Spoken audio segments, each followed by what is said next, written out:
திருவள்ளூர் மாவட்டம் கும்மிடிப்பூண்டி அருகே வாகன விபத்தில் மனைவி உயிரிழந்த துக்கத்தில் மனைவியின் உடல் அடக்கம் செய்யப்பட்ட இடத்திலேயே கணவர் விஷம் குடித்து செய்து கொண்ட சம்பவம் சோகத்தை ஏற்படுத்தியுள்ளது.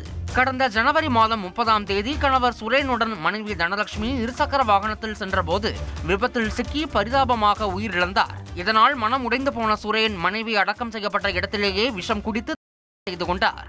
என் பேர் விஜயகுமார், பெரிய சோயம்பாக்கம், கும்மிடிப்பூண்டி வட்டம், திருவள்ளூர் மாவட்டம். இப்போ இறந்து போயிருக்கார்ல சுரேன், அவருடைய உறவினர் நான்.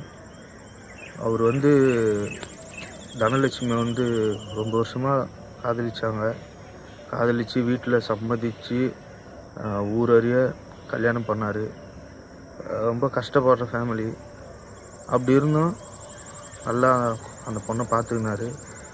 விவசாயம் பண்ணுவார், ஏதாவது கூலி வேலைக்கு போவார். 4 குழந்தை பிறந்தது. ஆசாசியாக பையன் பெற்றுக்கணும் அப்படின்ட்டு 3 பொண்ணாகி அதுக்கப்புறம் 4வது குழந்தை பெற்றுக்கினார். பையன் பெற்றுன்னு நல்லா இருந்தாங்க.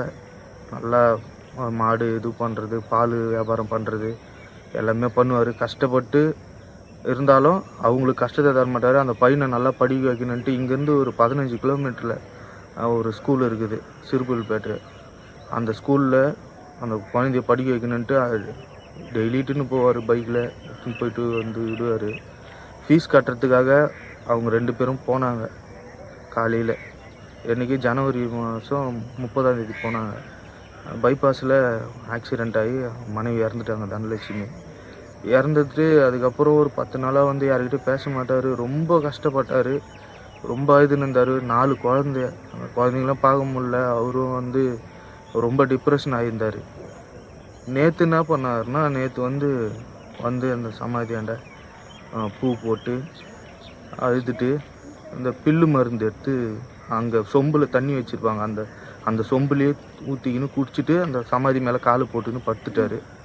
படுத்துட்டு அப்படியே இருந்திருக்காரு. விவசாயத்துக்கு போகிற ஒருத்தர் பார்த்து அதுக்கப்புறம் எங்களுக்கு தகவல் சொல்லி நாங்கள் ஹாஸ்பிட்டலில் எடுத்துகிட்டு போனோம். அங்கே ஸ்டான்லிக்கு அமிச்சாங்க. ஸ்டான்லிக்கு அமிச்சதுக்கப்புறம் அங்கே போனாக்கா சிகிச்சை பலன் இல்லை. பலன் இறந்துட்டார். ரொம்ப கஷ்டப்படுற ஃபேமிலி. 4 குழந்தைங்க, 3 பொண்ணு, ஒரு பையன். எல்லாருமே சின்ன சின்ன பசங்க. எதுவுமே தெரியாது அவங்களுக்கு. தாய் தகப்பன்னு ஆடுறாங்க.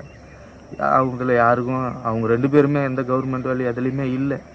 ரொம்ப கஷ்டப்படுறவங்க. விவசாயம் பண்ணிக்கின்னு பால் வீடாக பால் விற்றுன்னு. அந்த பொண்ணு நல்லா படிச்சுக்குது, பிஇ படிச்சிருக்குது. இறந்துச்சு. நல்லா படிக்க வச்சாங்க அவங்க வீட்டில். இவரும் நல்லா பார்த்துக்கினாரு. 2 பேருமே இறந்துட்டாங்க. அந்த குழந்தைங்க தாய் தகப்பன்னு ஆடுறாங்க. அவங்களுக்கு இந்த கவர்மெண்ட் ஏதாவது ஒரு உதவி பண்ணணும். ஏன்னா அவங்களுக்கு எதுவுமே இல்லை, வாழ்வாதாரமே இல்லை. அந்த குழந்தைங்க வளர்கிறதுக்கு எதுவுமே இல்லை. நீங்கள் தான் அந்த அரசாங்கம் இதை பார்த்து ஏதாவது அவங்களுக்கு ஒரு நல்ல திட்டங்களை ஏதாவது பண்ணணும் அப்படின்னு நான் கேட்டுக்கிறேன்.